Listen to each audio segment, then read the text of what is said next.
What is up, guys? Welcome to the transparency. Listen, folks, I know there's a history here. I'd like to get this hearing in today. You know, everybody needs to just focus on the relevant facts, okay?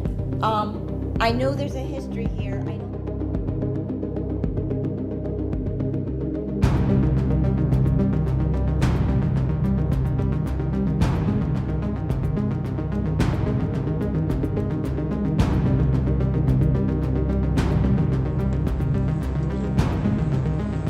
Are you talking up by Sunset Mart?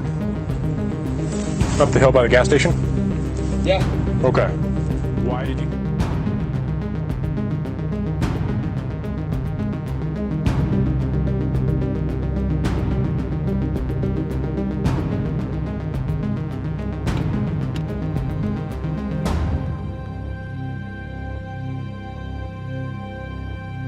All right. Who's responsible here? What's that? Who's responsible here? Whose house is this? Yeah, haven't been drinking or anything, right? No. Okay. Drive careful, okay? Will do, thank you. What is up? This is what the other group had that ran away. Oh, really? You just ditched it? Awesome. Yeah, those ones kept walking in the car and the other one. It's truly to the win.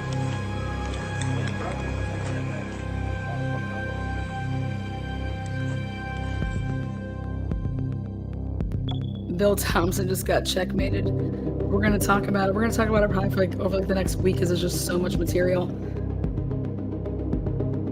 I was given to. So there was 2 different discs. Okay. All right, guys, welcome again to the transparency. Thank you guys for being here.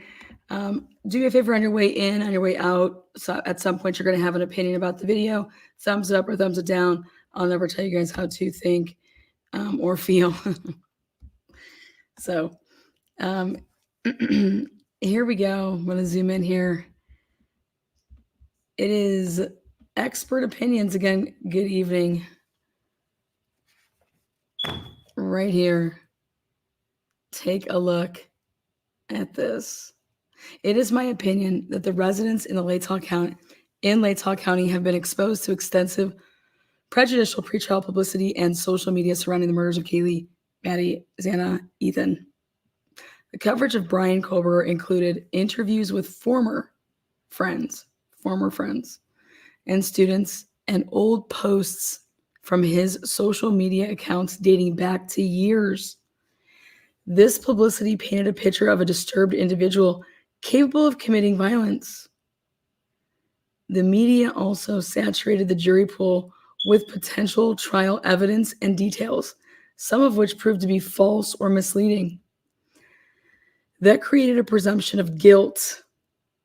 The pretrial publicity is replete with references to GPS phone data from the defendant's phone, video footage of the alleged getaway vehicle reported to be his make and model, evidence left by the killer at the crime scene, DNA results, and erroneous connections to the victims. Again, welcome in the declaration of Brian Edelman, PhD. You guys heard from him on the stand. He is the co-founder of Trial Innovations. And yes, counsel for the defendant in the state of Idaho versus Brian Kober retained him to research and evaluate. Boy.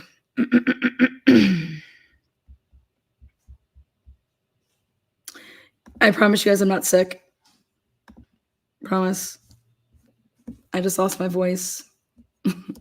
So I promise you I'm not sick. And it does not hurt to talk. Or I just wouldn't. So again, good evening. Get on in here. Let's do this.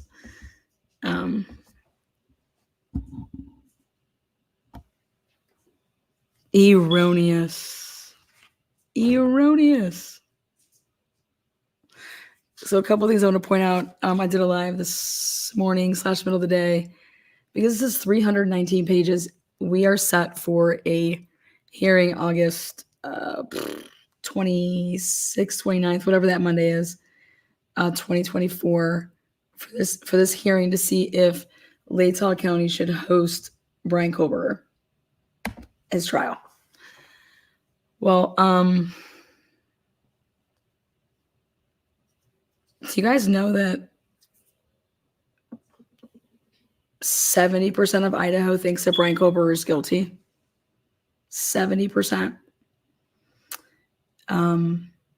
Based off of what's just been put out there, whether it's true, not true, just whatever's out there, the people that were interviewed in this survey across in different sections of Idaho, 70% think he's guilty.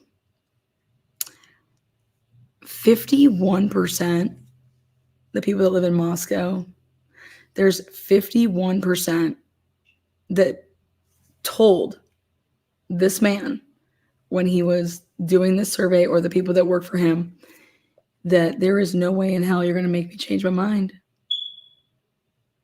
51% saying that there's nothing that's going to change my mind about that. Oh, shit. Like, I can't even believe people like that exist. How can somebody's mind not be made up? Or how can somebody's mind not be changed if they, with their own eyes, witnessed or saw things? You know what I mean? That to me is just the most closed-minded motherfucker you will ever meet in your life, that's going to sit here and tell you that their mind cannot be changed, their opinion will not be changed. And 51%. And all I can say to myself is like, damn. I wonder what type of jobs these people have. Because those type of people don't belong to be around other people working, around other people, period. Like, fuck. Anyways, can you believe that? And I'm not making this stuff up. So out of the 319 pages, I went ahead and I took, I wanted to print off this portion, which is 66 pages. Okay. But I'm going to show you guys something. All right.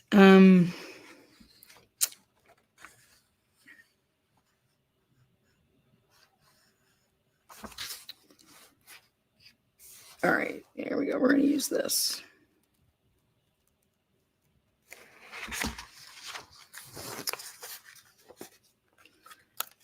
From Edelman's declaration, I wanted to point out something to you guys. You know what, reality check? I wish that it was a 9-volt battery issue. It's not. It's a hardwired issue. It's a smart. I have to have a guy come in here, and I'm going to have to have all of my stuff rewired. This is what happens when you have a smart house. All right, take a look. I'm going to zoom in. But I can tell that you're new to the channel because this has been an issue.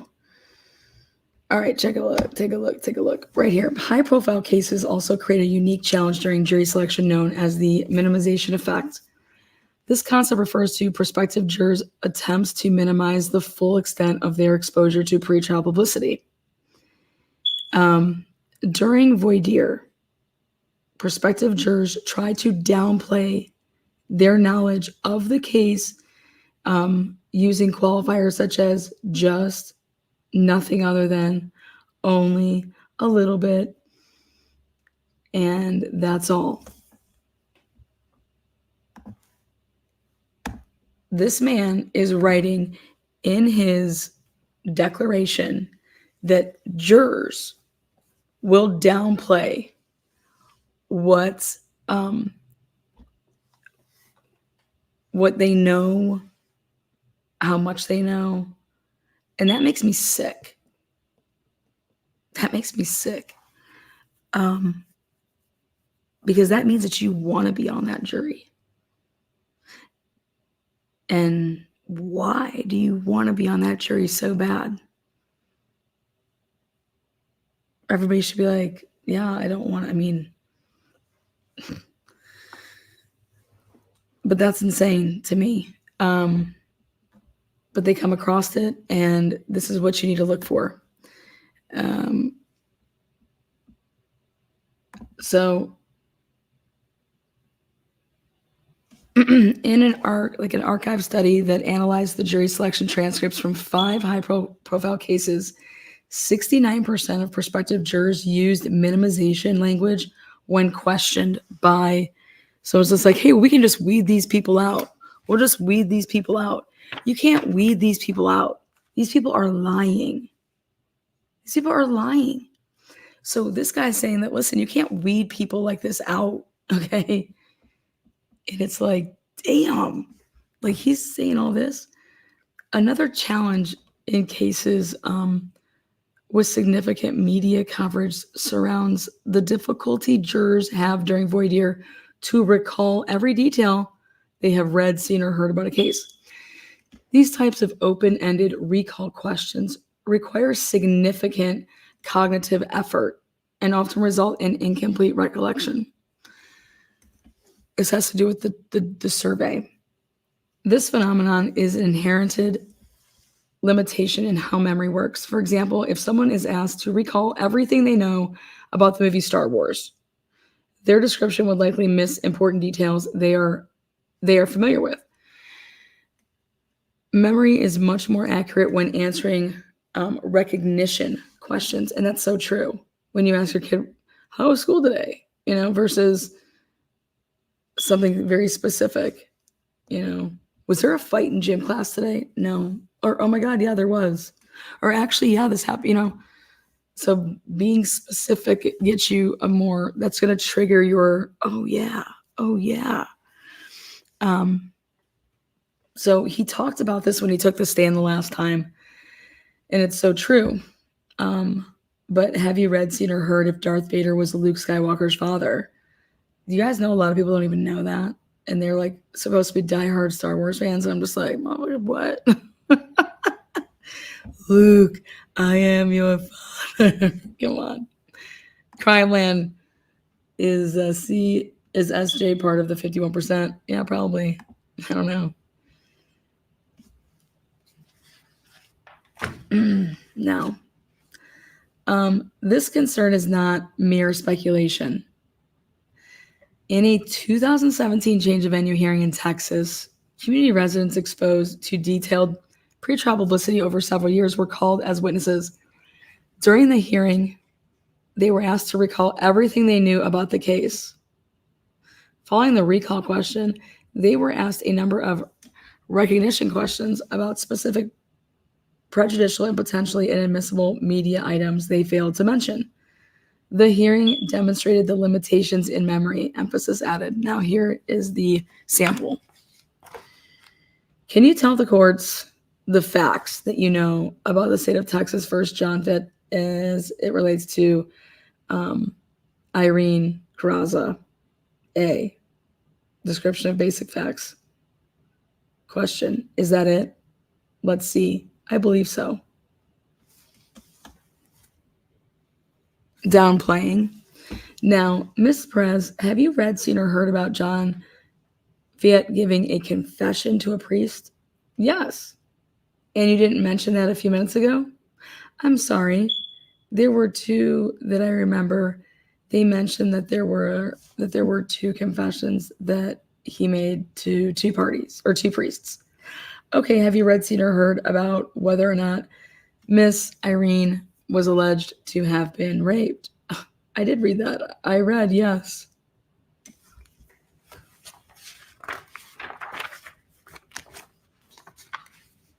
Question. Now, having refreshed your memory a few minutes ago, are there any other facts that you have read, seen, or heard that you haven't told the courts about? I don't believe so.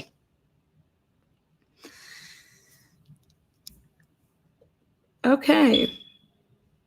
Have you read, seen, or heard that John was transferred to a monastery after this? I did read that, yes. Like, this is trial transcripts, guys. Like, whoa. This limitation in memory recall has been demonstrated in several high-profile cases around the country. For example, in a change of venue survey in California, 95% of survey respondents recognize at least one additional detail reported in the media from the closed-ended recognition questions that they failed to mention the open-ended recall question. A near identical trend, 96%, was found in another high-profile case in Nashville, Tennessee. So when anybody wants to say to themselves, why did they ask these questions? Well, this is why. Because he's throwing facts. He's throwing data at you. He's saying that when you just ask, think about when you ask your kid when they come home from school, how was your day? You're not going to get anything out of them. You have to be specific. Now, a similar pattern was found in this case. When asked what they have read, seen, or heard about the case, Latah County survey respondents reported an average of just 1.6 details. Oh my God. 1.6 details. However, 96% of survey respondents later recognized at least one additional media item they failed to mention in their open-ended answer and recognized on an average of 4.9 additional media items. We're going to get to what that means. Many survey respondents used minimization language, I believe so, or incomplete responses when asked what they knew about the case. Most of these prospective jurors later recognized items widely reported in the media and tested in the survey. See table below. For example, just 8% of Latah County survey respondents mentioned that police found a knife sheath near one of the victims when asked the standard open-ended recall question. Are you kidding me? These sick bastards in Latah. Do you guys know what that means? Wouldn't that be the number one thing that you would say when you would be like, ask this question? Like, what do you know about this case? Oh, they found a sheath. Well, I know the victims were stabbed to death and they found a sheath and then it had DNA on it.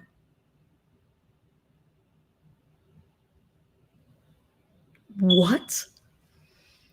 You guys, 8%. 8%.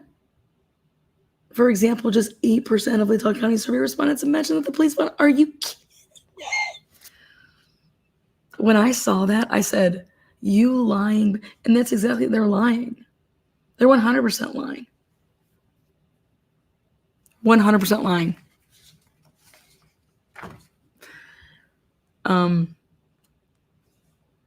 Because, for example, like you just said, just 8% of Latah County survey respondents mentioned that the police found a knife sheath near one of the victims when asked. But, however, 81% later recognized this media item when asked. Have you read, seen, or heard of police found a knife sheath in the bed next to one of the victims? 81% when asked that question, but only 8% mentioned it. Are you fucking kidding me? That's disgusting.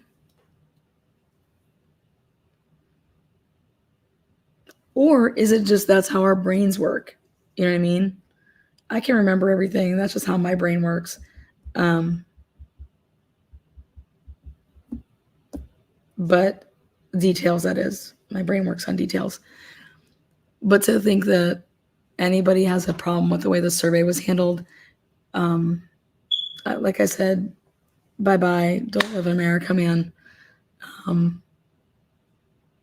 But that's just nuts, 8%. But then when I asked the question, 81%. So it truly matters what questions you would ask, right? This finding is particularly concerning given that 72% of survey respondents familiar with the media. We didn't even get to like the bombshell part of it. I mean, I still think it's a bombshell, but again, right here, this finding is particularly concerning given that 72% of survey respondents familiar with this media item believe that Brian Kober is guilty of murder. And 55 reported that he would have a difficult time convincing them otherwise. Remember what I told you before? So think about that. This is why it's concerning. It's concerning that you could not remember this when just asked about it, right? And so we have to ask the specific question about it, right? And that here, this finding is particularly concerning given that 72% of survey respondents familiar with this media item believe that Brian Kober is guilty of murder. But yet only 8% of you guys mentioned it, of the 72 mentioned even that. So what are you basing his guilt off of? That is not like just coming right, rolling off your tongue. It's because you're hiding the fact. And this is just disgusting.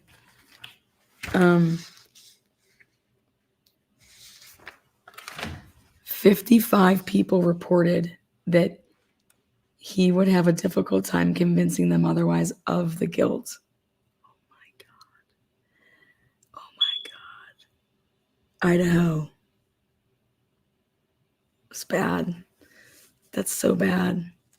And you call you guys call yourself conservative, like conservative people. Conservative people, like, that means you're conservative. That usually means you just don't like run with the mill, right? You're conservative. Caution, right? Conservative, cautious, caution, right? That's what I think of when I hear of conservative. Unfucking believable. Now, I think Brian Kober should have this trial in Alaska.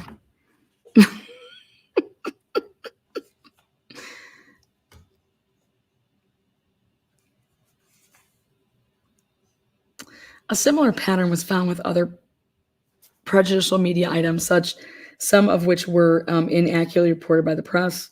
For example, only 3% of Latah County survey respondents mentioned that Brian Kober had stalked one of the victims when asked what they knew about the case, right? However, 45% later recognized this media item when asked, have you read, seen, or heard of Brian Kober stalked one of the victims? So only 3% of them said it. But then when asked that question, 45% of them said that they had read, seen, or heard that. And that's a completely false statement. But they've read, seen, or heard it. The failure to recall this detail from memory when responding to an open-ended question is concerning given that it is significantly related to bias. Approximately 81% of survey respondents who later recognized this media item believe that Brian Kober is guilty. Oh, shit.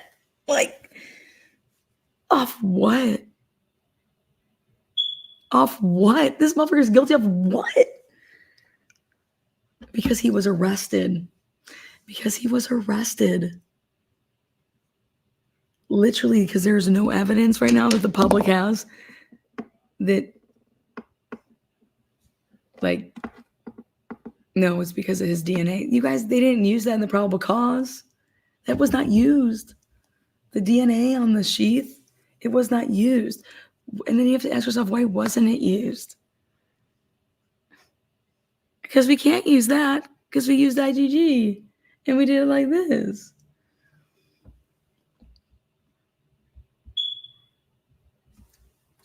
Let's take a look. This is what it looks like. What have you read, seen, or heard about these events? So let's go like this, make it as big as possible. Zoom in.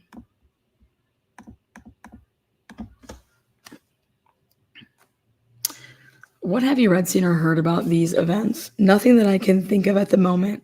Number of media items recognized. Have you read, seen, or heard if Brian Kober stalked one of the victims?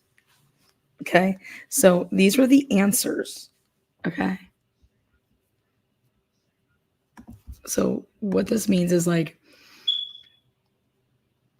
what have you read, seen, or heard about this, about these events? This is recognize the case. Okay. And this is the number of media items, then recognizes 9 of 9. Have you read, seen, or heard if Brian Kober stalked one of the victims? So, like, they're showing you this.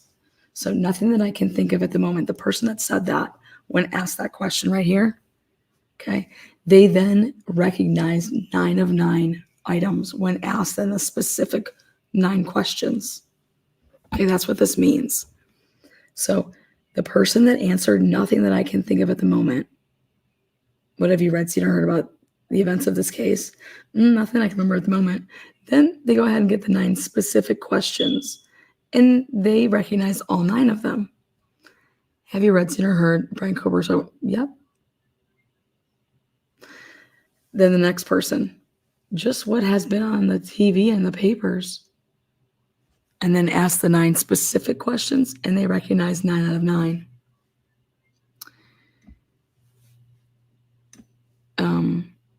Yep, to this question. Next person, he has been arrested and the house has been torn down. That's what they know. Next person, that he was arrested so far and they are still working on the trial. Next person, just what I have read and seen on the news and the newspapers. Next person, the trial will not be until next year. That's what I know about the case. But then when asked the specifics, they were just getting hundreds. Yep. I've read, seen, or heard that. Read, seen, or heard. Yep. Here we go. Just the basics of what happened that he killed 4 students. Just the basics of what happened. Wait, what happened? Because I don't even know what happened. The fuck kind of answer is that? Just the basics of what happened. Which is what? What happened? This person got 8 out of 9 specific questions. Read articles about the case, 8 out of 9. The things that come up online, 8 of 9. The case has been getting delayed. That's what I know about it. Oh, got 8 out of 9. What have you read, seen, or heard about these events on television? Mostly what's been on the news and on social media. What have you read, seen, or heard about these events? Like recognize the case. That these are people that recognize the case. This was their open-ended. Here, look at this one. This one right here. That he murdered 4 people. Not even students, just 4 people.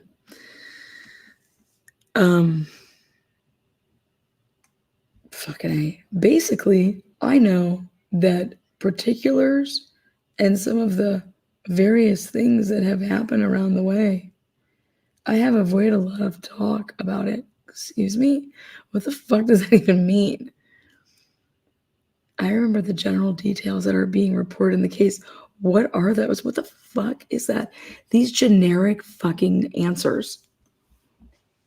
God, I would have never been able to be the person that would have called these people, man.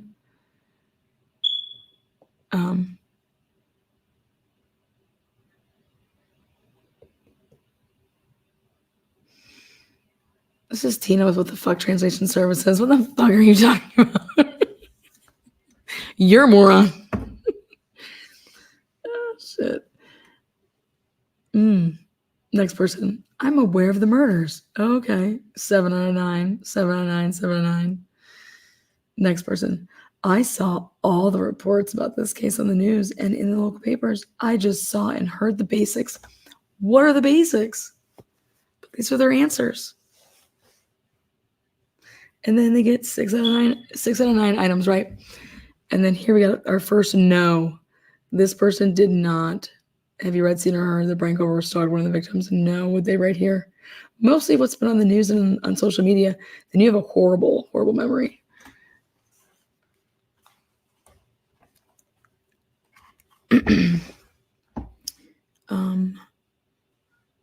No. Up here. Oh, the things that come up online. Well, don't know what channel you're watching. Mostly what's been on the news and on social media. Suck.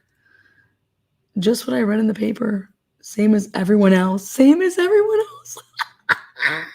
What an answer. That's that person that copied off of the most fucked up person in class and be like, I'm fine with getting a C. I remember the general details.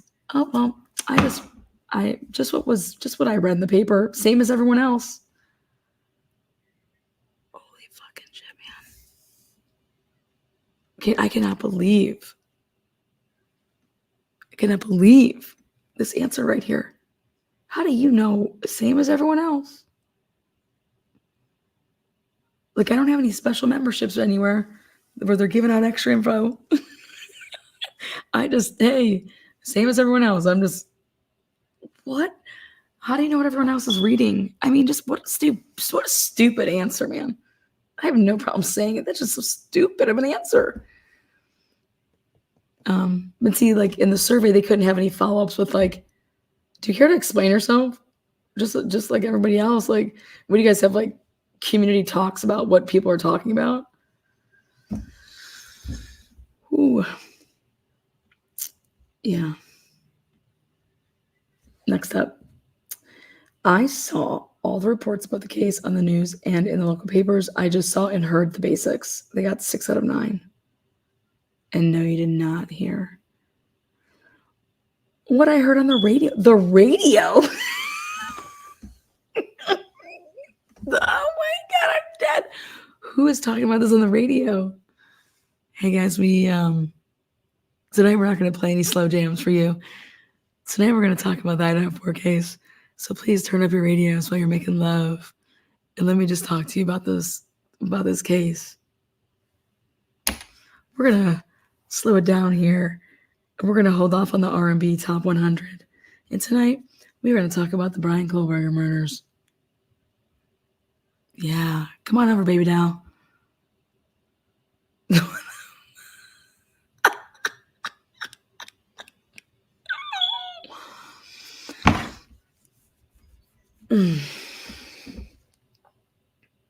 Wow. Just what I've heard on the radio. Who's talking about this on the radio? Oh, here, we got a couple more. I'm just having too much fun. What does this one say? After the radio talk, okay. And that person on the radio said yes to knowing that he was stalking a victim. Man, the radio is talking about, they're probably playing that song, I Wear My Sunglasses at Night. So I can. You guys know it's a stalker song, right? What was in the newspaper? I haven't heard anything new, just what I've heard and seen on the news. The rest is just rumors and speculation. The next person says, just the basis from what I saw and heard on the local news. They arrested him for murder. That's what I know about this case. I wish somebody would have been like, oh, hell, I listened to that girl on Truth and Transparency, man. And she's not about it. She's not about them rumors. Next up is, oh, here we go. We get our first YouTuber. Just what was on the news and YouTube. Just following along. Well, I would love to know what YouTuber.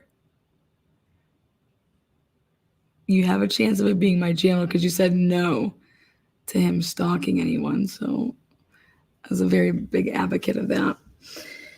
Just evidence in the media, you know.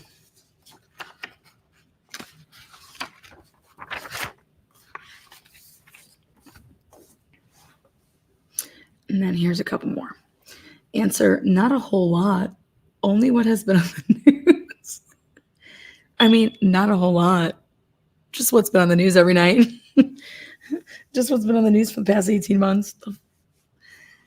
Okay, no offense, but how old are these people? Because who really watches the news? I don't watch the news. I watch clips, I think, to like use as like, to show like, wow, look at this. Look at what they're saying. But yet, not a whole lot. Only what has been on the news. And then answers yes. Yes. Yes to that Brian Kohlberger was stalking somebody. Wow. Dipshit. Horrible liars over here in Latah County. Just what has been on the news. Mostly about the delay in the trial. That's what I know about the case. He has a high-powered attorney. Oh my God, this was somebody's answer. He has a high-powered lawyer. He has a fucking public defender. Ann Taylor is like, she's like, yes, right. Oh my God. But guess what? They think that he has a high-powered lawyer that guess what? That yo ass is paying for, because yo a damn citizen of Latah County. You paying for that high-powered attorney. Did you know that? And then they got 5 out of 9 items right. But look at this. Just like they thought it was a high-powered lawyer, they also think that Brian Cover was talking to somebody. Whew. Damn. I want that person on the jury. Well, this person can't remember shit. Let's get them up here. They're not going to be able to follow along for dick. So delays in getting trial going. I have not otherwise followed this too closely. Delays in getting trial going, but yet they knew 5 of 9. I have not otherwise followed this too closely. The average was 4.9. The inability to provide a full account of everything a juror knows about a case puts the defendant in an untenable position. Counsel must choose to either rely on an open-ended question known to generate incomplete recall or ask media-specific recognition questions, which are more diagnostic but risk exposing prospective jurors to extrajudicial information they may not be familiar with. That happened in the Sheldon Jeter Jr. case. His lawyers had a decision to make. Do we even mention the Rachel Altando case to these prospective jurors in Beaver County, which was like so high profile? Or do we not, and hope that they don't put 2 and 2 together that Sheldon Jeter Jr. was a person of interest in that high profile case? And I was like, this is a no-brainer. You 100% ask these motherfuckers everything to do with Rachel Altando. What do? The complete fucking opposite. Because they said that they didn't want to bring that to the attention of these jurors in case that they didn't know. But I'm like, well, aren't those the people that you don't want on the case? You don't want people on the case that know and have followed the Rachel Altando case. And I would ask questions like I would have sought out a consultant on the way that we would have handled that voir dire with that. But those fucking lawyers piss up a tree. They didn't even open up the discovery. So prospective jurors' inability to recall the full extent of their exposure to pretrial publicity can undermine the value of voir dire as a corrective measure for identifying and, basically vetting out bias in high-profile cases. If jurors are unable to fully recall from memory their detailed knowledge about a case when asked an open-ended question, it makes it difficult for counsel to effectively exercise challenges. When you want to challenge to say, get these motherfuckers up right there,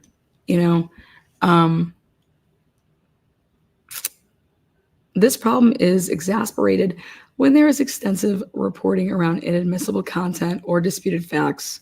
Exactly, disputed facts. So, this predicament is compounded by research, which suggests that professions of impartiality should not always be taken at face value.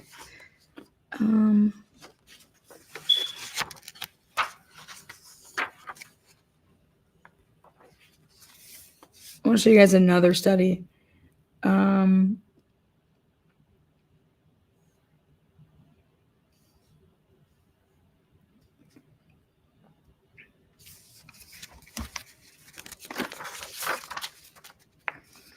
If you guys didn't join me earlier, take a look at this. So, this is crazy.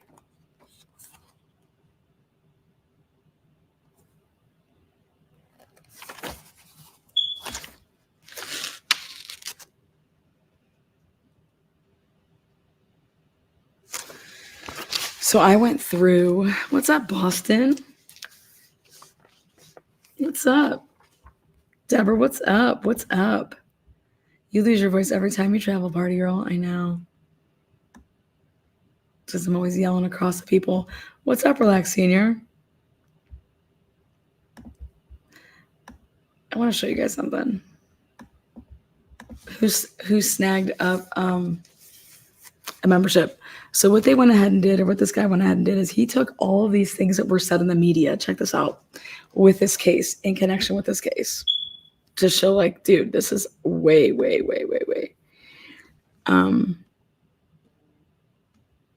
Lana, are you saying these college kids have power in jury and jury will be a majority? Huh?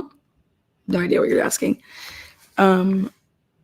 So I was going through these and we got to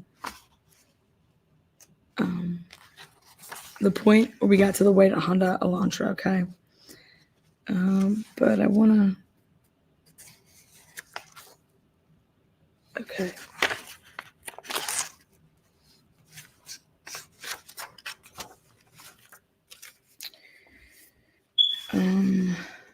This is going to blow your minds. These are all statements taken from the media that all of us were subjected to.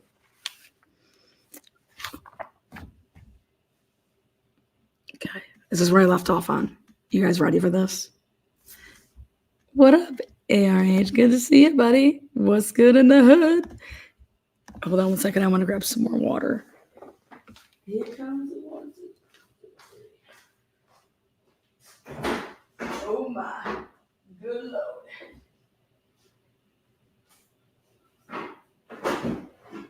I feel like it's a pickle night. Get my juices flowing. All right. I haven't had a night with you guys in a while, so love our late nights together. So I got my water here, okay? And I got my kosher dill pickles for you guys. Ready for this? Look at this. Peeking out her door, DM did not see anyone at the time. She later heard crying coming from Xana's room. DM stated they heard a male voice say, "It's okay. I'm going to help you." Atlanta, I've always got to stop by and share my love and respect back at you. Cheers to our pickle lovers out there. Nothing like a good crunch. DM allegedly looks out their door again, spotting an individual dressed in black. DM stated that the individual walked towards them, passing by to head towards the sliding glass door on the back of the residence. The person was described as wearing a mask that hid their mouth and nose but left their eyes visible. The individual also had bushy eyebrows and appeared to be a man around the height of 5 feet 11 inches or taller. The roommate stated that when she opened her door again, she heard crying. Again, these are just all different statements that were written in different articles all across and at different times.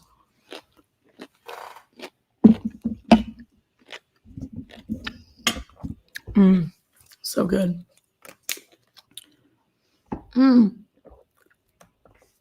What's up, Crime Lab? How are you, Crime Lab?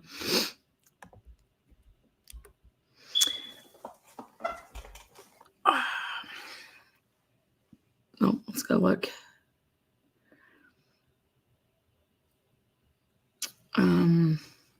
The roommate stated, but when she opened her door again, she heard crying and saw a figure clad in black clothing and a mask that covered the person's mouth and nose walking towards her. She described him as at least 5'10", not muscular, but athletically built and with bushy eyebrows. I'm sorry, but don't all guys have bushy eyebrows?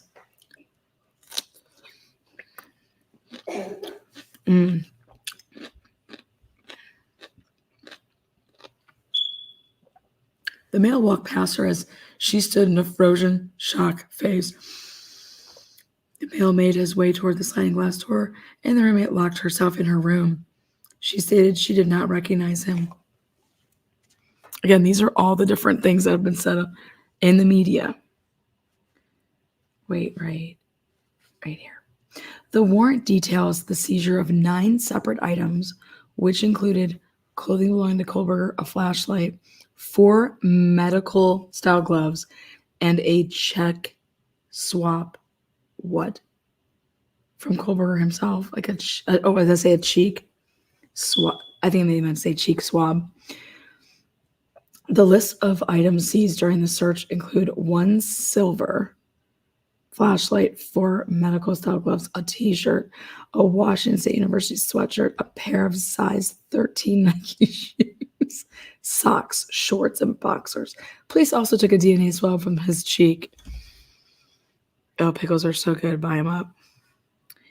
The evidence includes 1, I think they spelled this wrong, nitrile type black glove, multiple hair strands, including 1 possibly from an animal. Do you guys remember that? Who do those hairs belong to? Remember, everybody was like, it's Murphy. I'm like, Murphy doesn't motherfucking shed. Receipts from Walmart and Marshall's. A dust container from a vacuum. A computer tower. A dark red spot. Remember? 2 cuttings from an uncased pillow showing a reddish brown stain, and 2 mattress covers with multiple stains.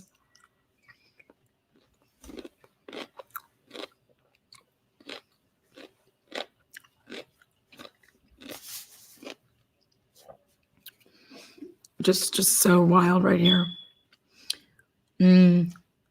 Seized from Kohlberger's car were 63 separate items. What? 63? You guys know that? Wait, what? There was a Glock in his car? You guys, wait, what the fuck is going on here? Hold on. Seized from Kohlberger's car were 63 separate items. Notable items include a knife of unknown type, a pocket knife, a .40 Glock with 3 empty magazines, and several articles of black clothing, including a black mask. What the fuck? Where was this said? What? Who reported that? Where can I find that? Oh my God. Brian Kohlberger didn't have a Glock? Did Brian Kohlberger, maybe he had a Glock?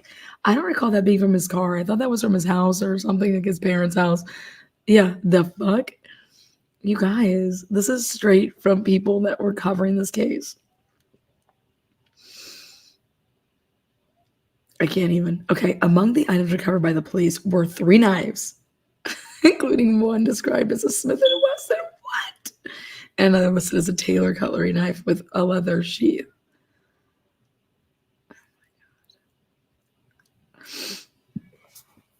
Knives, a handgun. I remember a handgun. Was it a Glock? But I swear that was not from his car. Okay, that was from his parent. No way was that in his car. Knives, a handgun, and multiple articles of black clothing, including a mask, were seized from Brian Kohlberger's Pennsylvania home. There it is. Authorities collected a disposable black glove, hair strands, and a pillow with 3 reddish brown stains, among other items, during a search of Washington State University apartment unit rented by the man accused of killing 4 University of Idaho students. Initial analysis showed blood on 2 items that the police seized during their search of Moscow homicide suspect Brian Kohlberger's Washington State University housing. Documents the university released Thursday revealed testing of 50 items. The fuck? What? 50 items found in Kohlberger's student apartment in Pullman came back with at least trace amounts of blood. What? You guys, who was writing this shit? God, I wish they would cite where they got each of these, because I want to blast these bitches. Okay. Wow. Oh, wait, here we go. Idaho Statesman. According to an inventory list obtained by the Idaho Statesman through public requests. A public records request gave out that information? How? You guys do know that the Idaho Statesman has a Boise like headquarter, right? You guys know that, right? Yeah, we've done a deep dive on the Idaho Statesman.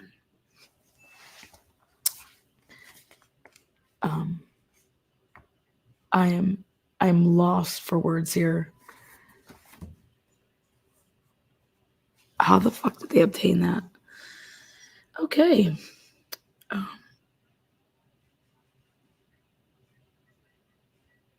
Goodness, just joined. Where is this information coming from? Oh, this is coming from the latest document drop. This is all the false information that's out there.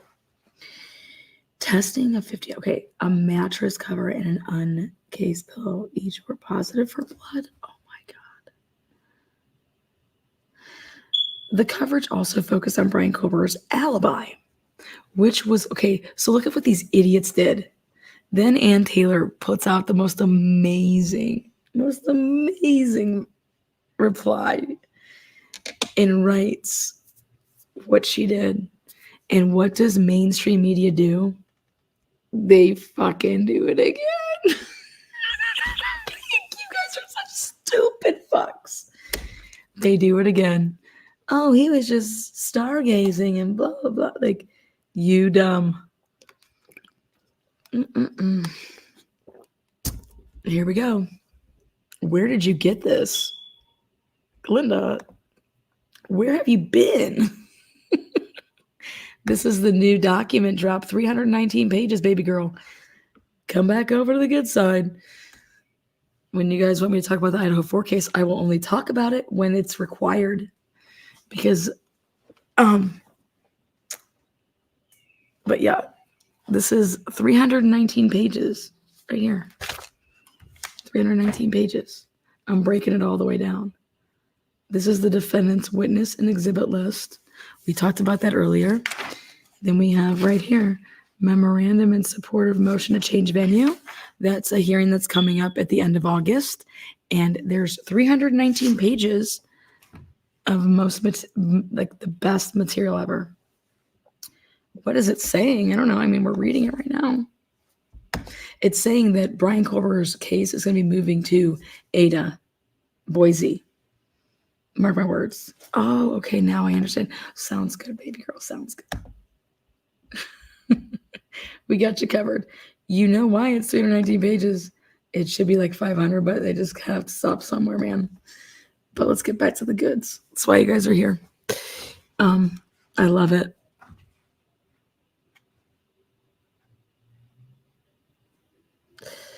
Check this out.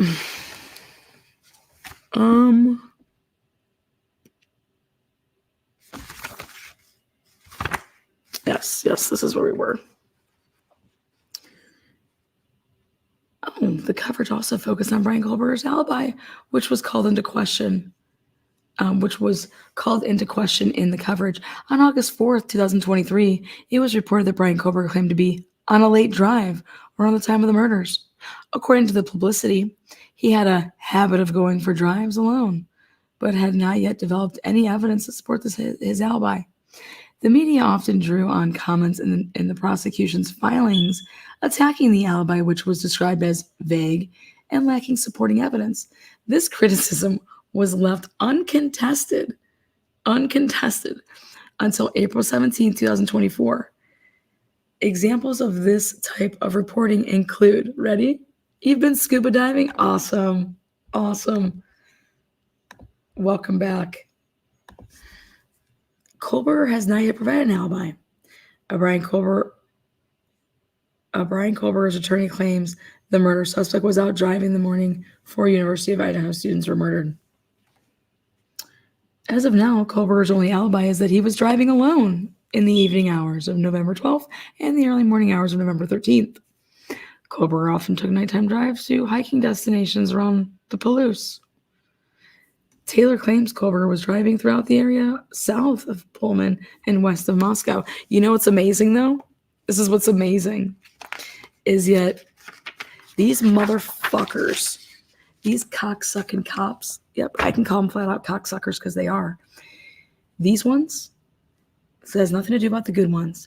These ones in this case, as well as the prosecutor, knew this whole damn time that their probable cause is bullshit and that Brian Kober wasn't where his phone, where they say it was.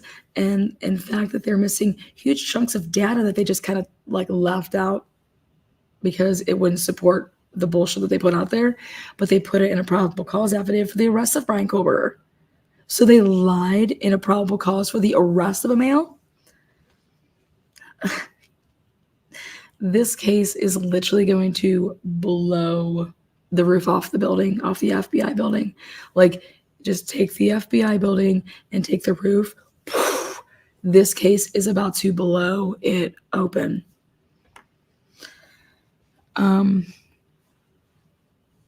Mr. Kober has long had a habit of going for drives alone. The objection reads, often he would go for drives at night. He did so late on November 12th and into November 13th, 2022. Kober is not claiming to be at any specific location at an exact time. The defense wrote that there's not a specific witness to say precisely where he was at each moment that night.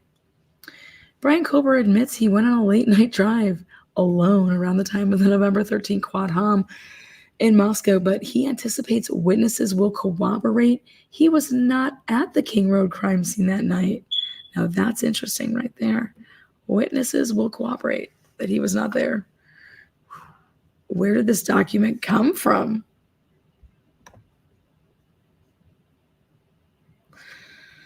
This document came from Idaho. It's straight up out of Idaho, girl. Fresh off the press. The 319 pages straight off the press.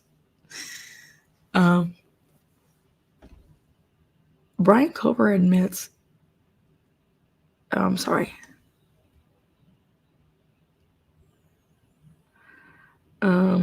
here.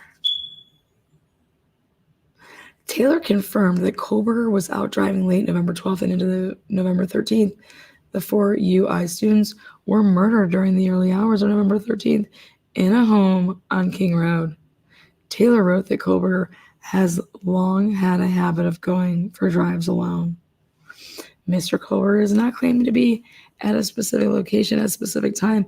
At this time, there is not a specific witness to say precisely where Mr. Kober was at each moment of the hours between the late night.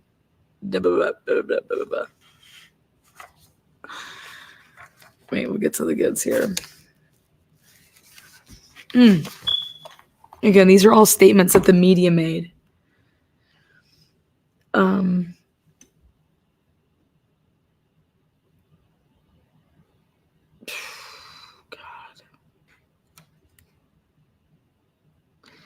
The documents claim that Kober was an avid hiker and runner that would often go on drives during the nighttime. Kober's alibi is that he was driving around the night of the murders, and Taylor said she expects this will be supported by expert testimony. Taylor said she is also waiting on cell tower information to support his alibi. And we all know what that's going to show now, is that car and that phone aren't one.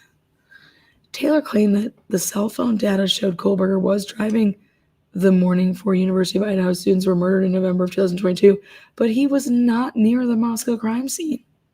Boom. Oh, not prosecution doc? No, these are the brand new docs from the defense. They had to put in their paperwork first. So I suspect that the state will answer and seal theirs. But who knows? Maybe they'll have the balls to put it all out there. You can expect Ann Taylor will be making everything public from now on. Now, Kohlberger's alibi. Oh, wait, hold on. The defense plans to offer testimony from Ray, an expert who can explain how Kohlberger's mobile device shows his vehicle did not travel to Moscow on November 13th, 2022. Kohlberg's defense intends to offer the testimony of Syray, an expert in cell tower information, to show that he was south of Pullman and west of Moscow.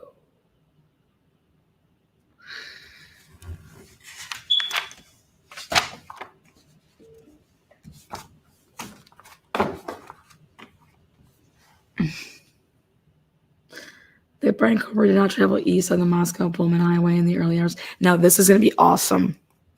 This part about it, because if they truly believe that, they would have went and got like 2 or 3 different businesses over there to literally support this, and they didn't go and do it. Like, in fact, they actually, I believe, purposely didn't go and get things, because then it would like show things. And that's what Ann Taylor was saying in the last hearing when she was getting down. Data from Kohlberger's phone includes photographs taken of himself in the countryside. You guys, this is what this document is showing, is these are all the statements that have been made in the media that where the fuck are these, like, what are they saying? Where do they get this from? This is from people taking literally like a paragraph and running these crazy, rampant bullshit. Welcome there. Happy member. Layla, what's good? Member for 13 months, baby time. Right? Yeah, baby's like 4 months now, right?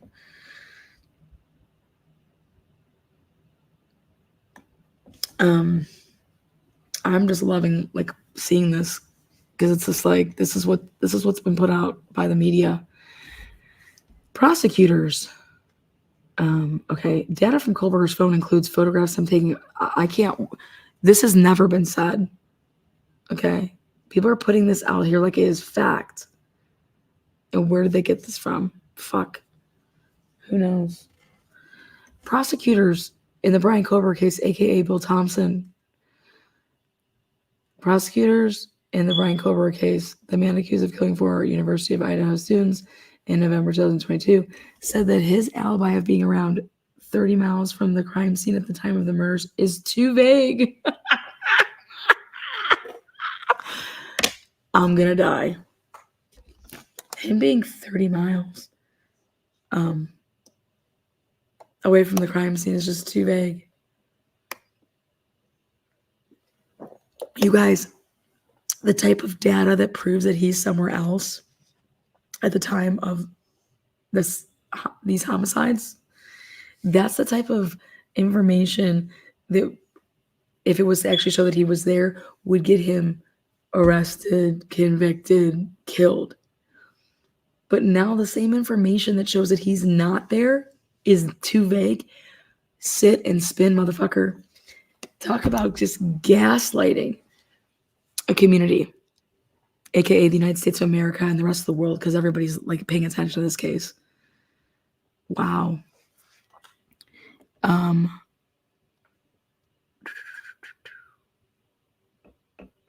It's just too vague. According to court documents, the prosecutor stated that Kohlberger's alibi lacked specificity in terms of describing a place or places at which the defendant claimed have been at the time of the murders, and names and addresses of witnesses upon whom he intends to rely his alibi on.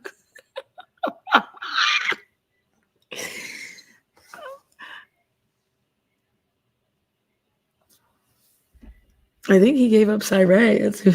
That's his alibi is going to be Syray. His phone, his data. I mean, this is just crazy. The prosecution said that except for the references of Hawaii Park, this alibi does not add any new information to the original alibi notice. The fuck it didn't. Are you kidding me? You guys want to know why it's also been so quiet on the front over in Moscow, Idaho? It's because Santa Claus, Christmas came early for Ann Taylor and the rest of the team when they literally hella dropped her. So that's why you're not seeing additional like supplemental requests right now because Bill Thompson knew he had to pony up the dough and get that discovery on over. And I think the FBI was like, give her this stuff right here. And also remember that Judge signed the TUI so that they could get all the Fed stuff.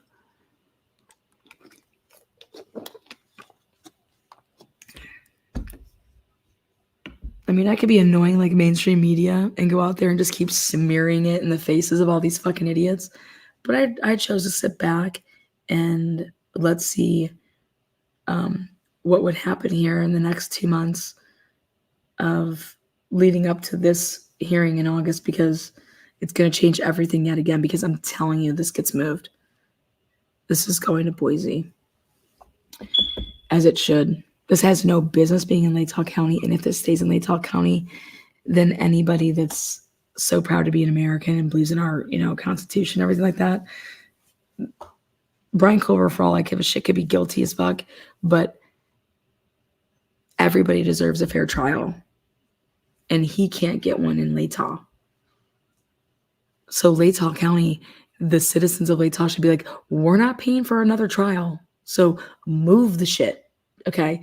Because it's going to get what? So he's going to be able to win down the road on appeal or come back and have another trial because we didn't do the right thing. Like, move this shit. Bye.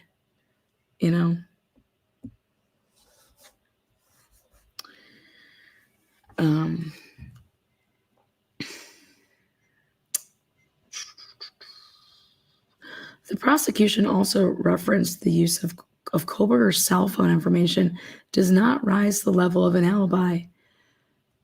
You guys see this sentence right here?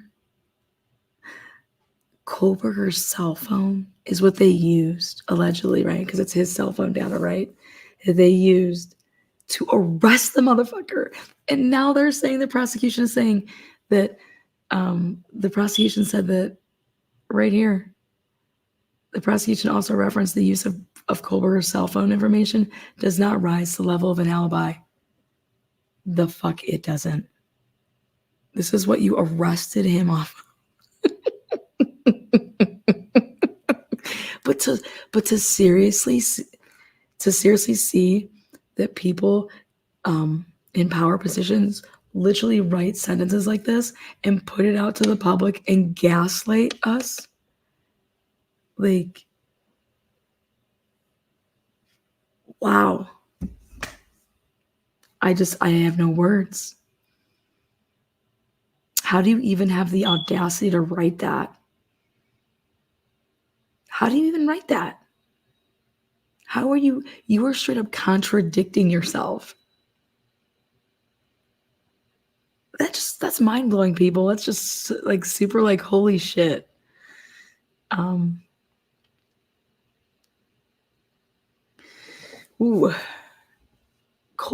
Culver's cell phone stopped reporting to the cellular network before the homicides and continued not report until after the homicides. Says who? Says who? And how the hell do you know when the homicides were? Let's be real.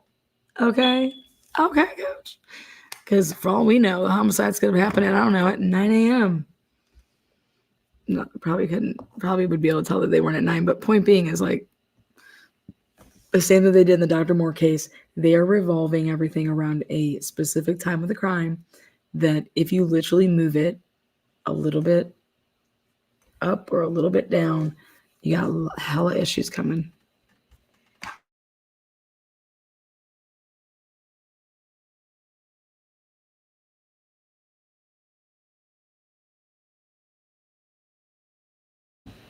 Give me a second here. I want to get some cough drops.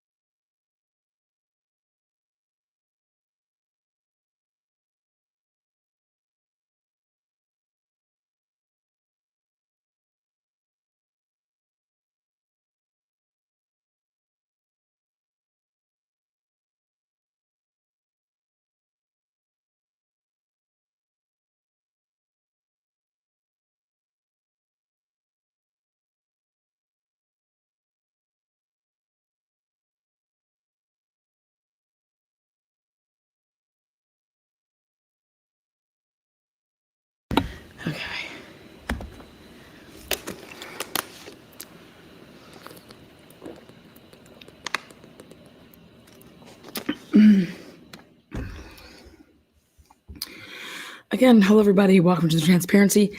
I'll be starting back up in the morning to talk about this because this needs to be spread far and wide. Far and wide. I love your attitude. I agree with you 100% on these police officers. They're shady as fuck. Yeah. They're all going to get called out. And I'm telling you what, the FBI.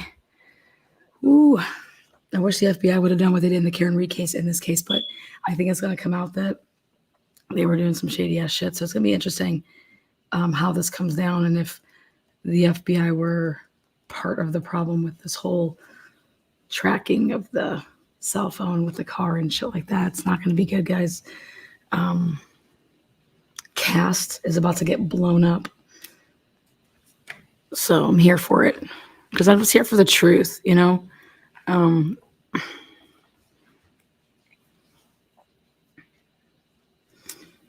For how advanced we are with technology, none of this is needed. If he's so guilty, let's just go do it the right way. Because it matters when they don't have the so guilty people. And just like how DNA exonerated everybody that was wrongfully accused and then convicted, even some people out there that said that they, confessed to a crime and here the DNA exonerates them, and it's going to be like one of those things that I'm telling you that Cass put a lot of people away.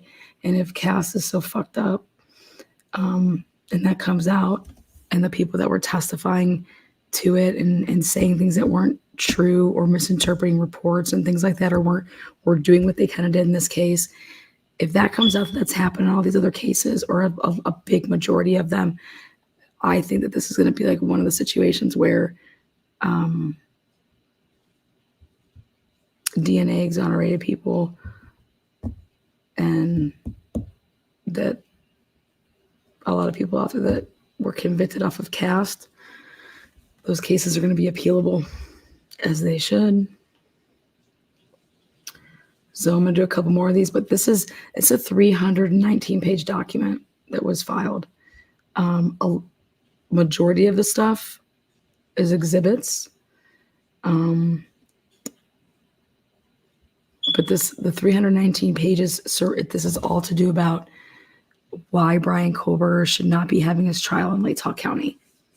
Latah County is biased as fuck. And it's one thing to have pretrial publicity, you're going to have it. High profile cases, you're going to have it. But the amount of misinformation and the people that put out the misinformation, fuck you, Bill, Santa, sit and spin. They did it to themselves. They, in my opinion, do not deserve to have this trial because they were the ones that fucking caused all of this. Lying in fucking probable cause. Are you kidding me?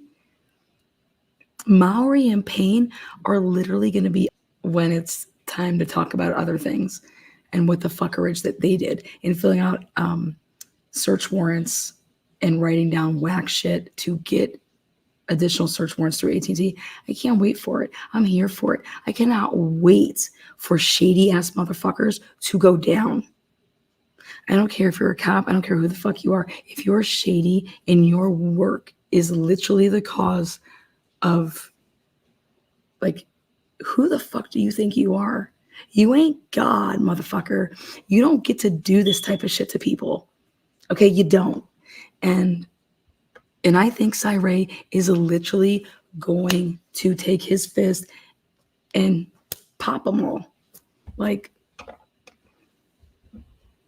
I think he has the goods, and it's checkmate on them. I've been saying that a lot.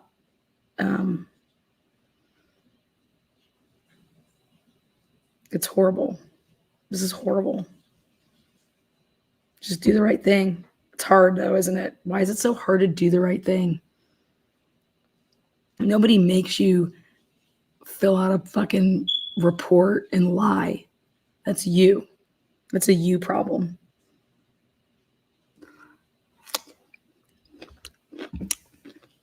Just like when Sean calls out the Karen Reed cops in that case, that's an ex-law enforcement person, right? He's calling out people. You know why? Because he respects what he did his whole career. And I'll be damned if my career is going to get looked upon negatively because of these assholes. Fuck you people.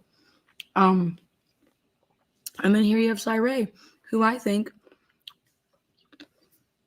bet you he feels the same way. Like, hey, I support my fellow law enforcement people 100%. Okay.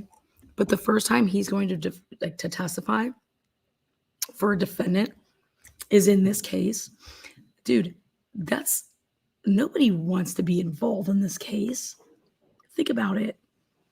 I don't even think that this case has anything to do with Brian Colbert to him. That's what my research has been showing me. This is way bigger, way deeper, way more important than just one case, if you think about it.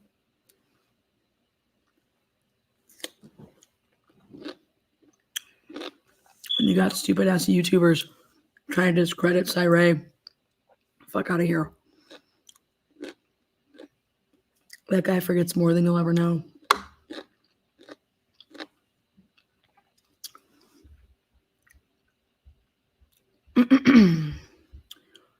But here, closing it out because I'm going to be back live in the morning because we want to spread this thing far and wide, like Bill Thompson said, far and wide.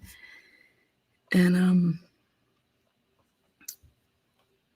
but these are all the different sayings that are out here. And I'm telling you, the number to look at, guys, is when I saw a report and it says this.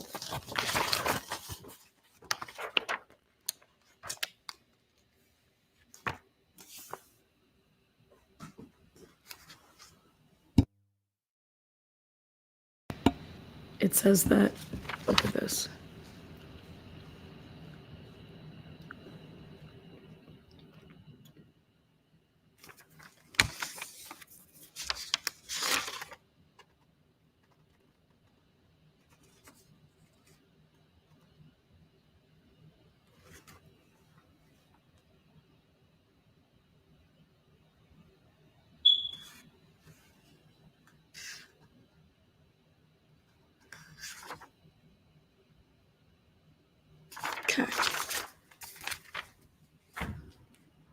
This survey revealed stuff like this.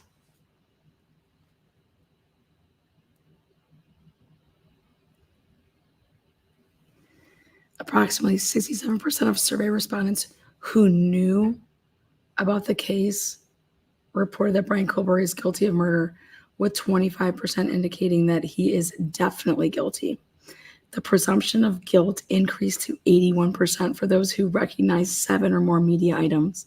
In addition, 51% of survey respondents in Latah County reported that Colbert would have a difficult time convincing them that he is not guilty of murder, which increased to 66% for those who recognized 7 or more media items.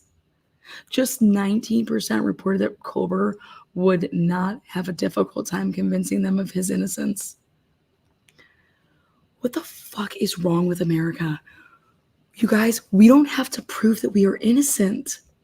They have to prove that we are guilty.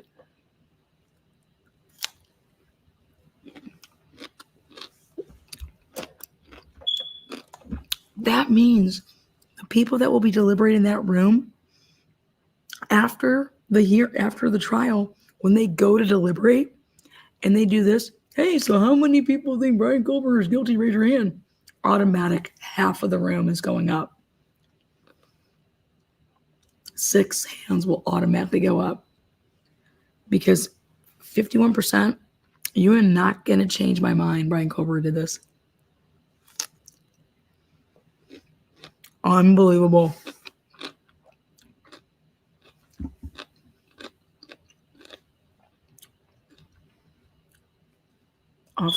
Off this survey, 52% of the survey respondents believe the jury should sentence Colbert to death if he is convicted, compared to 24% who favored life without the possibility of parole.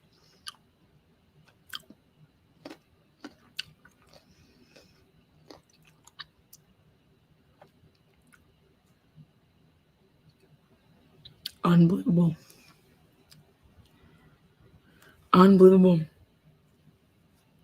People who think the defendant needs to prove innocence. I mean, like I said, I've come to like love a lot of people in Idaho, but like this is just pure dumb right here. Like seeing this, like this, like if I live in Idaho, I'd be embarrassed. If I live in Moscow, I'd be embarrassed. If like this was happening where I lived, I'd be one pissed person because I'm like, what the fuck is going on with this world? You know, because you guys, it's not just this case. It's any case. It's any case. That you're literally surrounded by people and you're looking at these people like, listen, we're going in there. You do know that this person is innocent until proven guilty, right? Like, you understand that, right? Like they're going to have to prove this case beyond a reasonable doubt.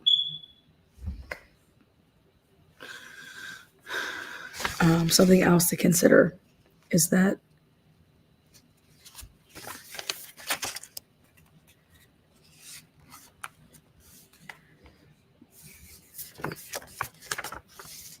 .98% of Latah County residents know about this case. 98%. 98%. Okay. Now, they wanted to see in other areas how many people, like, if they knew about it. So, the comparison surveys also found significant case recognition and bias across alternate venues. Approximately 90% of Cannon County, 84% of Bannock County, they were all familiar with the case. The pre-judgment rate in Cannon and Bannock counties were also high, 69%. 69%. And 76% residents familiar with the case reported that the defendant was guilty of murder. Can you fucking believe this? 69%. Okay. And then 76. Holy shit. Now,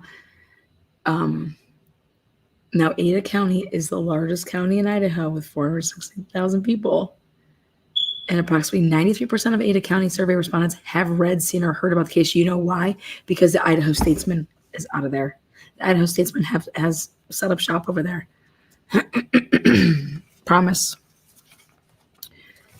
And so I believe a lot of their information is coming from that. But here, of the Ada County survey respondents, the 93%, the 93%ers that have read, seen, or heard about this case, 68% believe Culver is guilty of murder. And they want to move it. You got to think to yourself, they want to move it to Ada. 68% think, let me tell you why. Okay? Because, however, there were important differences between the Latah and Ada County jury pools. And I wanted to know about this. I'm like, holy shit. This needs to move out of the damn state, you know? And this is what's interesting. The Ada County residents are far less invested in this case than their Latah County counterparts. I was like, okay. Only 15% reported that they followed the case very closely, compared to 29% of prospective jurors in Latah County. So it's like double. They were also less familiar with prejudicial media items. So out of those 9 specific items, approximately 63% had read, seen, or heard that police found a knife sheath on one of the victim's beds, compared to 81% in Latah County. Because we don't even know if that knife sheath is going to be admissible. Okay? There's just...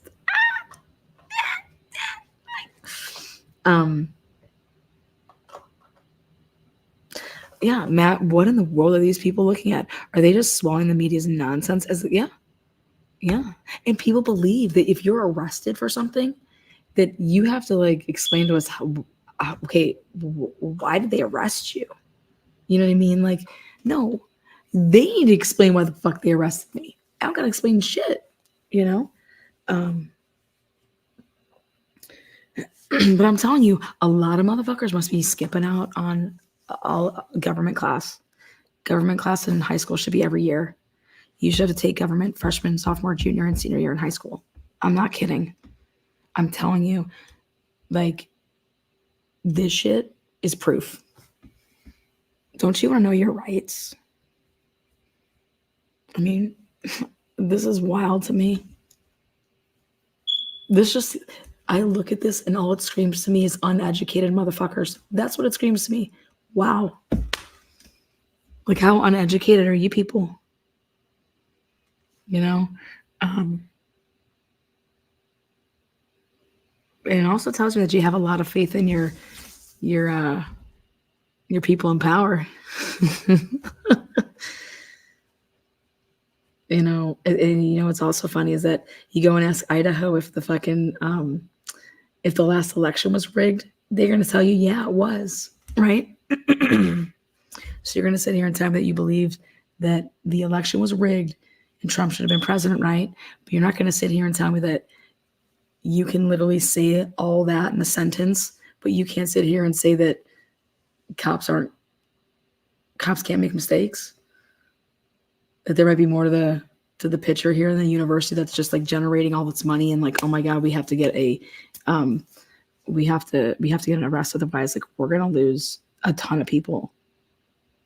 This university is gonna take a huge hit unless we can make sure that everybody knows that they're safe here, and that we make sure that everybody knows that this was not somebody that's an alum or a University of Idaho student, or sickening to me. It's all about money. So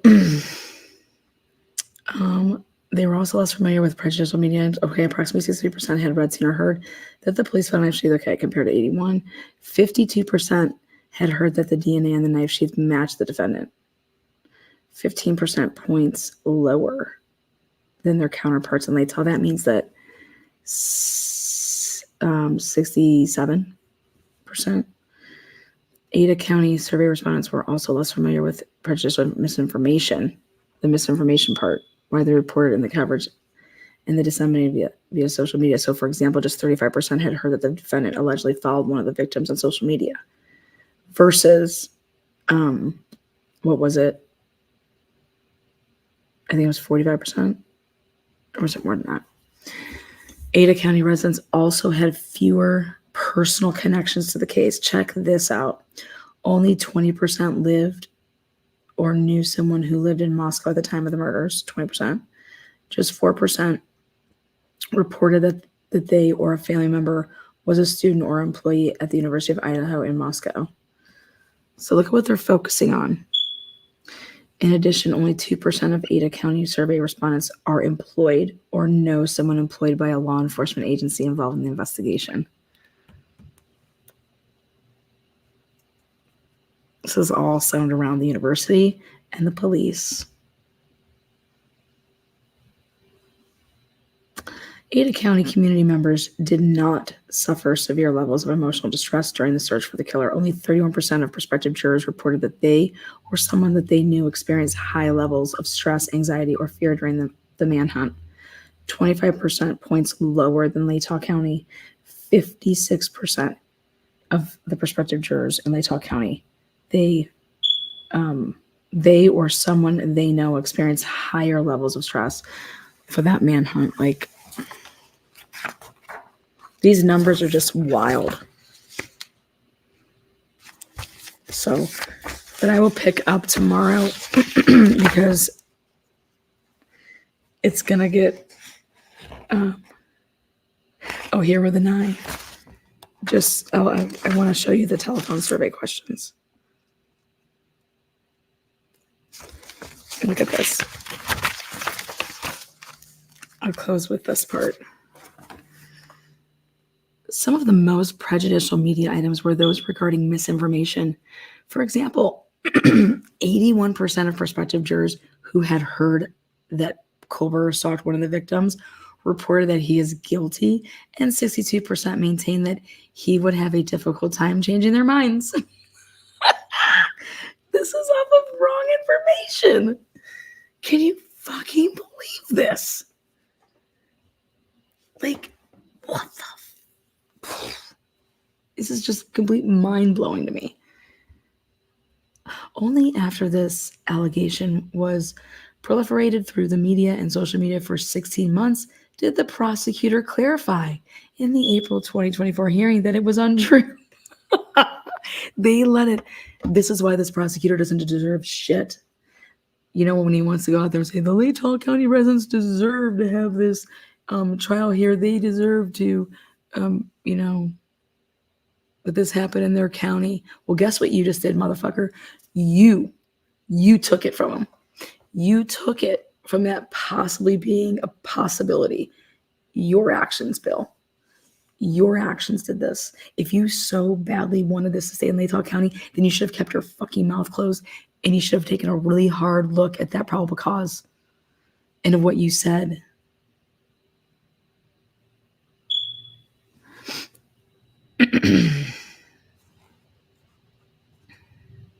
Unbelievable. 16 months. Did the prosecutor clarify in the August 2024 hearing that it was untrue? Prospective jurors who have seen media coverage discussing Kober's alibi have also reacted critically. Approximately 79% of those who have read, seen, or heard that the defendant said he was driving alone on the night of the murders believe he is guilty. And 62% indicated that he would have a difficult time convincing them otherwise. Unbelievable. This is terrifying, and there is no way Brian Kober would get a fair trial. Literally, moving out of Latah is better, but it would still be K Miller, where you been? 20 gifted memberships. Everybody's turning green. I just saw that. Hopefully you're still in here. If I caught you. Okay, it just happened. This thing doesn't really like make it known.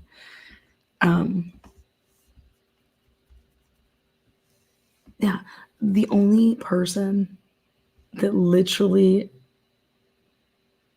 should be blaming anybody is Bill Thompson and blaming himself and blaming his staff, because prosecutors, police, they all work together, but just, this is sick. Like,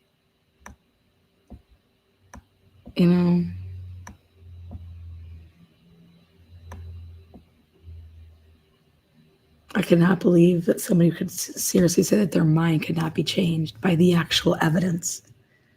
You haven't seen a damn piece of evidence and your mind can't be switched? Wow.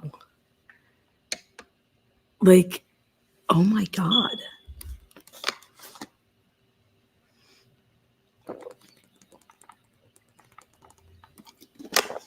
Unbelievable. Unbelievable. I can't breathe. Like, damn.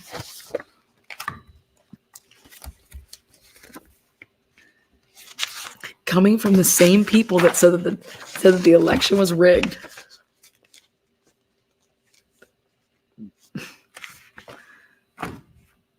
Hypocrites. These were the 9. Brian, have you read, seen, or heard Brian Kober stalked one of the victims?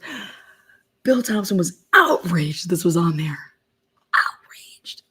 Why, Bill? Now, so that was the question. Now, defendant would have difficult time convincing not guilty. So based on this question, believe the defendant is guilty. 81% that said yes to this. Defendant would have difficult time convincing not guilty. 62. So if you said yes to this misinformation, this is what the percentage of them was. 81% of the people that believed this misinformation said that the defendant is guilty based off of this misinformation. And then proceeded to say, and guess what? 62% of those people, you would have a difficult time convincing me that he's not guilty. Oh, shit. Brian Kober said that he was out driving alone on the night of the murders. Have you read, seen, or heard that? Yep. 79%. Yep. And they believe that the defendant is guilty because you were driving alone at night.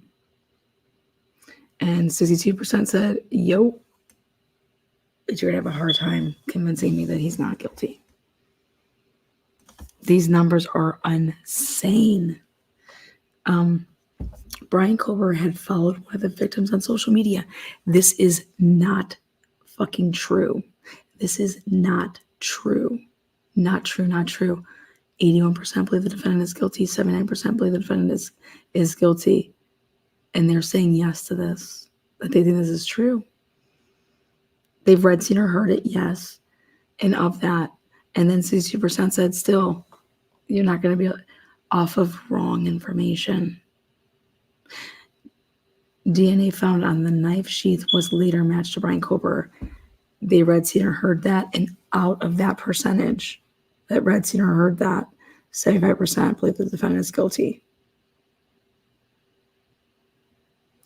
People that said yes to this, that they heard that media item.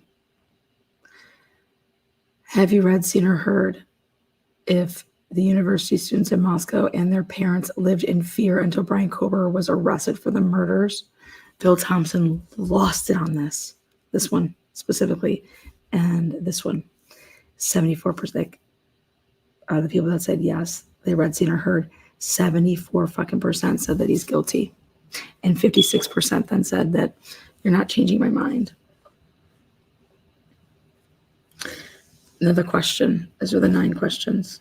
Police found, have you read, seen, or heard the police found a knife sheath on the bed next to one of the victims? 72% said that they had read that. Do you guys see that 81% said that they had read, seen, or heard Brian Kober talk one of the victims? And from this, there's 81% that said he's guilty. But then, those numbers are so skewed badly. Where is it? Oh, right here.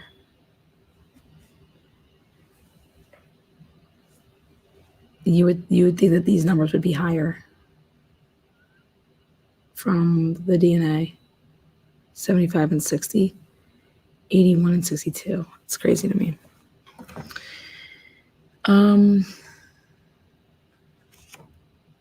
Police found it. Okay, 72% had read, seen, or heard that. Or out of the people that have read, seen, or heard that, 72% then said he's guilty. Brian Kober owns the same type of car recorded on video driving in the neighborhood where the killings occurred, 72%. Cell phone tower data show that Brian Kober made several trips near the victim's home in the months before the killing, and this is wrong. Note, the relationships between the media items and measures of prejudgment in the table are stated that they're significant. These stats are unfucking heard of. Why are we even having a trial?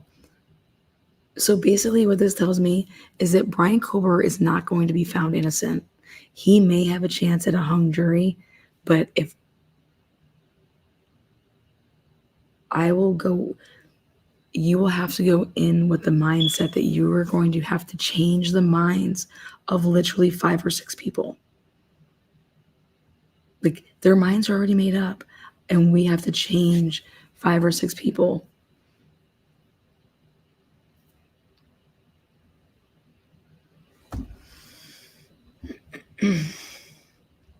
So that's what all this is telling me, that Brian Kober is looking at his best case scenario is a hung jury. Because I believe in stats, and it is impossible for Brian Kober to or anybody that would be up against these type of numbers to change, to make it. How are you going to have a unanimous decision of a 12-0 for not guilty? How do you do that? It's just, and then to see that these people believe that he's guilty off of all of this false ass shit, I just think that's disgusting. And I think that everybody should see these and just ask themselves, like, wow, like, what is wrong with us? Like, do you not know what, like, let's just treat this as a game. Do you not know the rules of the game? The rules is that you are innocent until proven guilty. Proven guilty. Okay? So it's like, if we were playing a game here, do you not understand the rules of the game? You can only play this game if you have a blindfold on. Okay? We're going to blindfold you. So that you, like the Lady of Justice, blindfold. And so all you're going to do is you're just going to hear the evidence. But these people, right off the rip, like they couldn't even play the game because you're not playing by the rules. You're not willing to play by the rules. There's nothing that you can say that's going to make me change my mind. That Brian Coer's, he's guilty. You're not going to be able to change my mind. 52% of fucking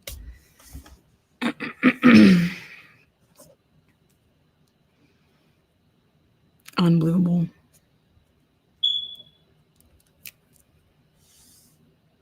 No, well, I have no idea what you guys are talking about.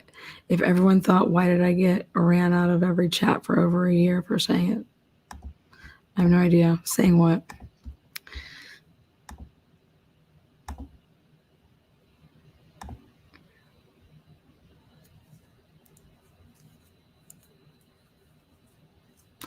I'm going to tell you why everyone is an alumni of that area. Okay, guys. Why don't you guys go look up and see how many colleges are over there? For example, in the state of Ohio, do you know how many options I have where I can go to school that are Division I? A shit ton of schools. Idaho, where can these people go to school? What? Boise State. What do you have? University of Idaho. Then you have on the border, you have Washington State University. I'm talking about like this, like in Idaho. You have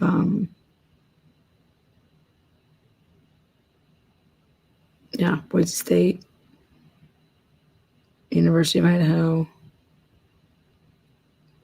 Washington State University. Okay, let me put it to you this way. In Ohio, University of Cincinnati, Ohio State, Xavier, Bowling Green, Kent State, Ohio, OU, Akron, University of Akron. I say Kent, Wright State. I say Bowling Green. You get all those MAC schools. You can go to Cleveland State.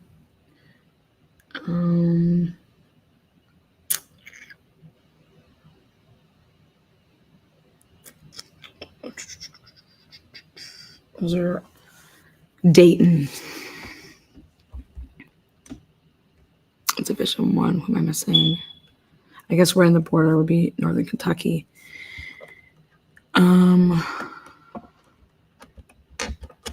Yeah. Literally, I just read off the Ohio Division I schools. Idaho Division I schools. I just told you I could name you 3, and that's giving Washington State University, like, because it's right there on the border. Gonzaga, that's technically Washington. It's Spokane. But there's nowhere to go to school there. Like that's so when they're all University of Idaho alums. Well, no offense, but you got 2 schools that are Division I in that state. So that's why they all went there. So put that, like, keep that in your back pocket as to why everybody that's from over there goes. There's only a couple schools. or the people that like literally move and go away to school.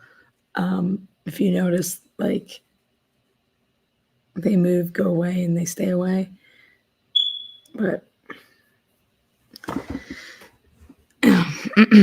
Ann Taylor went to the University of Idaho. People asked me a long time ago if I thought Ann Taylor was on the take. I said, no, Ann Taylor's about to take these motherfuckers down. And she is. That's the school I would go to. I would go to Gonzaga if I lived over there, by the way. 100%. Like, no questions asked. I'm not going to Boise State. I'm not going to Idaho. I would go to Gonzaga. Like if I had to go to school over in that area.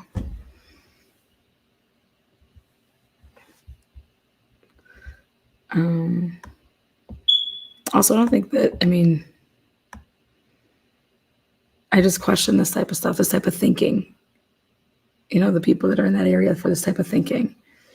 And hey,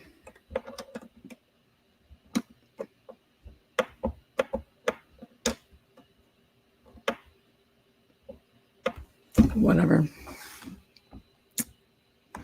I like the Gonzaga basketball team. I've always liked Mark, the men's coach. I always thought he was a class act. It's because he is a class act. All right, guys. But these, I'm going to be going over all these documents. It's one document, but all the pages, because they didn't need to do an SNL skit on how Idaho, they'll just believe anything you tell them. So go sell some shit to some Idahoans, man. That's my advice. Tell them it's fucking plated gold and make fake gold. I'll buy it from you. Oh, that sounds great. Yeah. It's got to be gold. I don't know. Something's wrong, though. Something's wrong with water or something. I don't know how people are thinking like this, but it's sad. So, Kane Larry liked that one. But, yeah. But right here, it's my opinion that the residents in Latah County have been exposed to extensive, prejudicial, pre-trial publicity and social media surrounding the murders of Keely, and that the coverage of Brian Kober included interviews with former friends. And at the end of the day, he says that the pre-trial publicity is Brian Kober cannot get a fair trial in Latah County. And that Billy Bad by December 30th. Yeah. But we're going to be here talking about it, so sayonara. I'm going to go sell them unicorns, please. You guys, they talk about Scott Green's book in these pages. They talk about the TikToker. They talk about how the TikToker accused the professor of murder. They talk about literally Scott Green's book, his chapter that he wrote. He created a handbook for a crisis situation. What the fuck is he talking about? He didn't do anything. His chapter should say, "We made the cops arrest somebody before the kids came back from Christmas break." That's how we dealt with this, because we couldn't lose enrollment.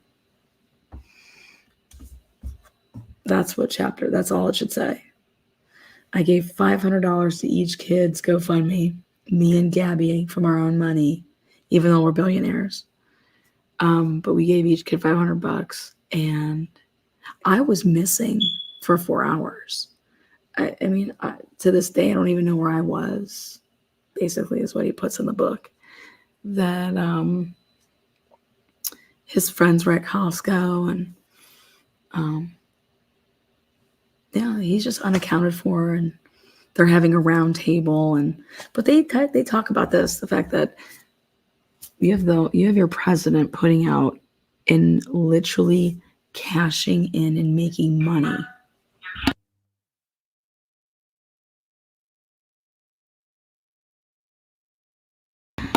I would love to know who you think did it. Well, everybody before Brian Kober was arrested, I can promise you didn't think Brian Kober did it. That's what I think.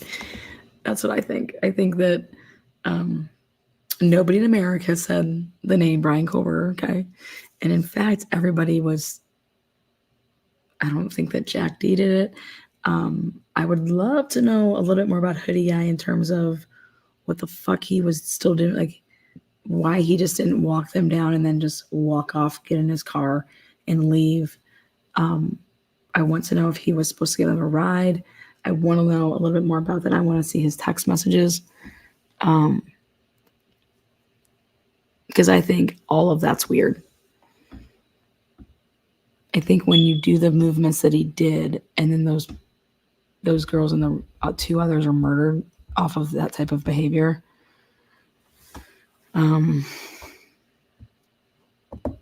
very strange. If you're walking down with the two girls and you're talking to them, but then all of a sudden when you get to the truck, then you act like you don't even know them and they don't talk to you. And in fact, they just run off, not even tell you that they're getting another ride and leave you and like basically say, fuck you, dude. Like, I think that was rude of the girls, you know?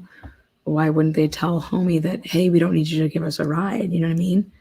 But you're talking and walking with somebody. But then when you get to the grub truck, it's like we have to act like we don't even know each other.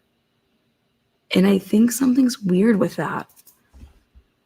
I just think that needs to be answered. Like I said, they could have nothing to do with the murders, but I think that is really, really weird behavior. And I would just like to know about that a little bit more. Me personally, I just want to know why you stayed there. And then as soon as they run off, like you didn't need anything. So I could see you saying, oh, hey, my car's parked down where the grub truck is. I can walk with you guys. So you guys aren't walking by yourselves. Okay, great. Well, then why don't you just proceed to the car that you were going to be walking to, you know? No, then you just linger in the back like a fucking idiot. And then you change your hat around so you're hiding your face because you know there's a camera there. And you make talk with everybody but Kaylee and Maddie. Weird, right? And then these police officers in Moscow are just so quick to like, the guy, that's Hoodie Guy, is not involved. Like, that's all they care about talking about. Was like, we're going to list people that aren't involved because we're going to get a handle of the rumors here. The rumors. Fuck.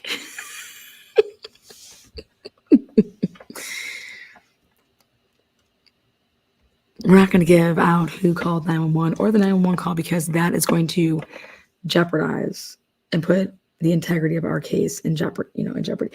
Excuse me? Interesting.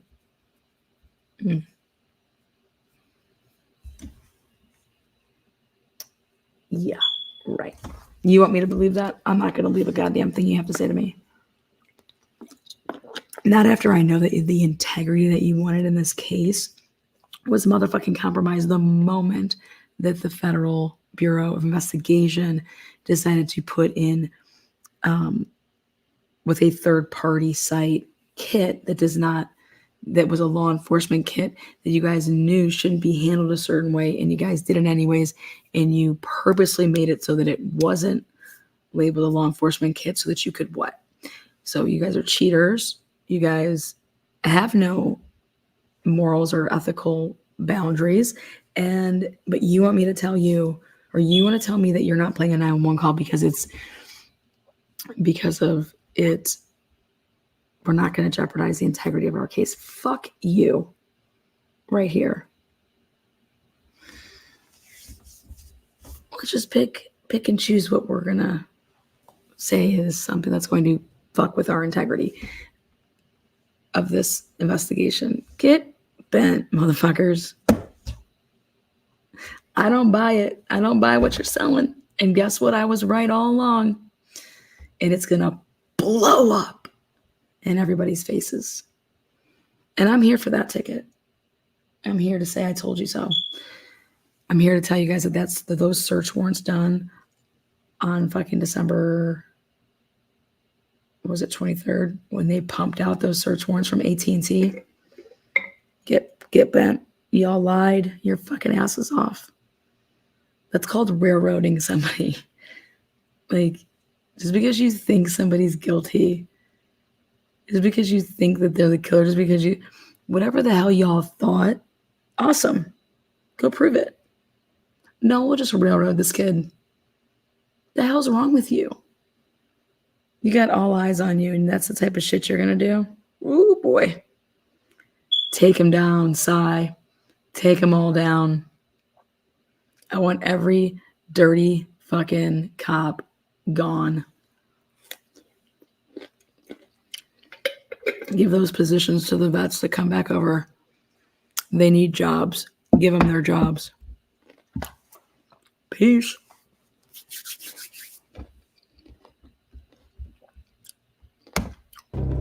They all knew about it. We're